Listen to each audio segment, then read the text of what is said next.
Chapter 8. The flood subsides. But God remembered Noah and all the beasts and all the cattle that were with him in the ark.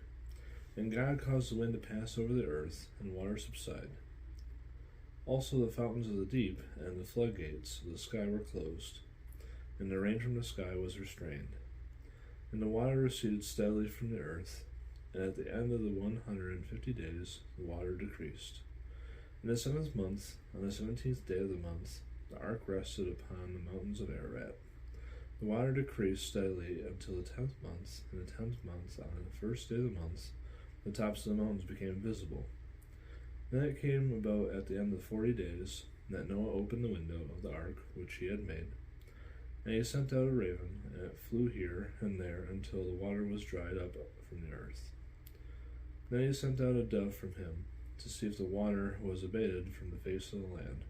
But the dove found no resting place for the sole of her foot, so she returned to him into the ark, for the water was on the surface of all the earth.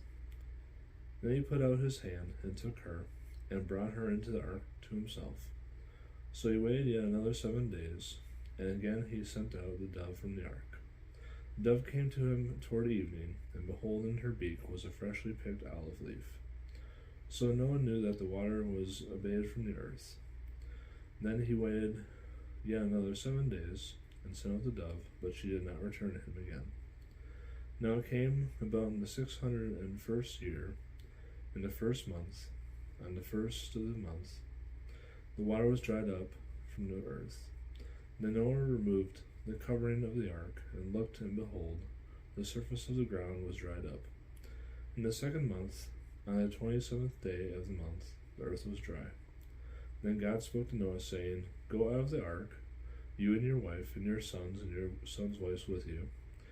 Bring out with you every living thing of all flesh that is with you, birds and animals, and every creeping thing that creeps on the earth, that they may breed abundantly on the earth, and be fruitful and multiply on the earth. So Noah went out, and his sons, and his wife, and his sons' wives with him. Every beast, every creeping thing, and every bird, everything that moves on the earth, went out by their families from the ark. Then Noah built an altar to the Lord, and took of every clean animal, and of every clean bird, and offered burnt offerings on the altar. The Lord smelled the soothing aroma, and the Lord said to himself, I will never again curse the ground on account of man, for the intent of man's heart is evil from his youth, and I will never again destroy every living thing, as I have done. While the earth remains, seedtime and harvest, and cold and heat, and summer and winter, and day and night shall not cease.